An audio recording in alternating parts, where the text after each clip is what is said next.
મળી છે। સેન્સેક્સ અને નિફ્ટી ઓલ ટાઈમ હાઈ પર જોવા મળી। નિફ્ટીમાં 400 પોઈન્ટનો ઉછાળો આવ્યો। નિફ્ટી 25,325 પર પહોંચી છે।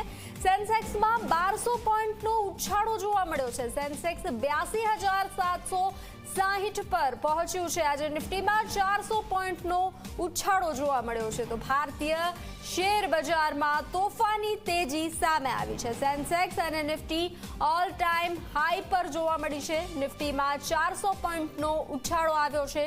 નિફ્ટી 25,325 પર પહોંચી છે।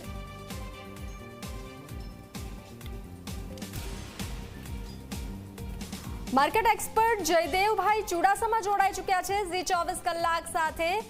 જી જયદેવભાઈ, ઝી 24 કલાકમાં આપનું સ્વાગત છે। બિલકુલ।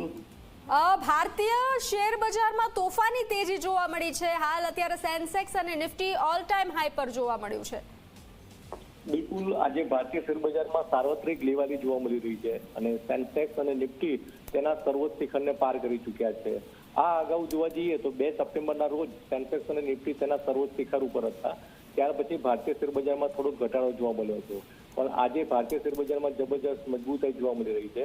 અને તેના મૂળભૂત કારણોમાં જોવા જઈએ તો આંતરરાષ્ટ્રીય લેવલે જે બ્રેન્ટ ક્રૂડના ભાવ છે તે 33 મહિનાના નીચલા સ્તર પર આવી ચૂક્યા છે, જે ભારત જેવી અર્થવ્યવસ્થા માટે ખૂબ જ સારા સમાચાર ગણી શકાય। ત્યારબાદ જોવા જઈએ તો અમેરિકા ખાતે આગામી સમયમાં વ્યાજદરમાં ઘટાડો કરવામાં આવે તેવી એક સંભાવના છે, તો તેની એક પોઝિટિવ અસર દુનિયાભરના ઇમર્જિંગ માર્કેટોની સાથે સાથે ભારતીય શેર બજારમાં પણ જોવા મળી શકે છે।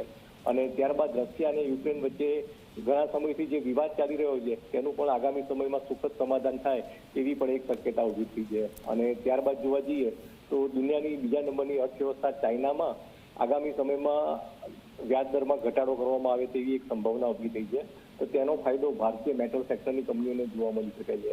તો આ તમામ વસ્તુઓનું એક પોઝિટિવ રિફ્લેક્શન હાલમાં ભારતીય શેર બજારમાં જોવા મળી રહ્યું છે અને તમામ સેક્ટરો ઇન્ડેક્સ જોવા જઈએ તો તે અત્યારે ગ્રીન ઝોનમાં ટ્રેડ કરી રહ્યા છે અને ભારતીય શેર બજારમાં અત્યારે લિક્વિડિટીનો પુષ્કળ પ્રમાણમાં ધોધ આવી રહ્યો છે અને તેનું જે પોઝિટિવ રિફ્લેક્શન આજે ભારતીય શેર બજારમાં જોવા મળી રહ્યું છે અને સેન્સેક્સ અને નિફ્ટી તેના સર્વોચ્ચ શિખર ઉપર આવી ચૂક્યા છે। જી જયદેવભાઈ, હાલની પરિસ્થિતિ જોતા રોકાણકારોને આપ શું સલાહ આપશો? બિલકુલ, હું રોકાણકાર મિત્રોને કહીશ કે આજે ભારતીય શેર બજારોએ જે સર્વોચ્ચ શિખરને ક્રોસ કર્યું તે તો માત્ર અલ્પવિરામ છે। હજી આગળ ઉપર પણ આ જર્ની જળવી રહે તેવા પ્રબળ સંકેતો છે, પણ થોડીક સાવચેતી એ રીતે રાખવાની છે કે ઘણીવાર જે નબળા ફંડામેન્ટલ ધરાવતી કંપનીઓ હોય તે પણ ઉપર તેના ભાવ પણ ઉપર આવી જતા હોય છે। તો રોકાણકાર મિત્રોએ તેમના પોર્ટફોલિયોમાં મજબૂત ફંડામેન્ટલ ધરાવતી કંપનીઓને સ્થાન આપવું જોઈએ। નબળા ફંડામેન્ટલ ધરાવતી કંપનીઓમાં કોઈ ટૂંકા ગાળાની લાલચમાં આવી અને જો રોકાણકારો બાંધછોડ નહીં કરે તો આગામી 4-5 વર્ષમાં હાલના લેવલથી પણ રોકાણકારો ખૂબ જ સારી સંપત્તિનું સર્જન કરી શકશે। જી જયદેવભાઈ, ઝી 24 કલાક સાથે જોડાવા બદલ આભાર।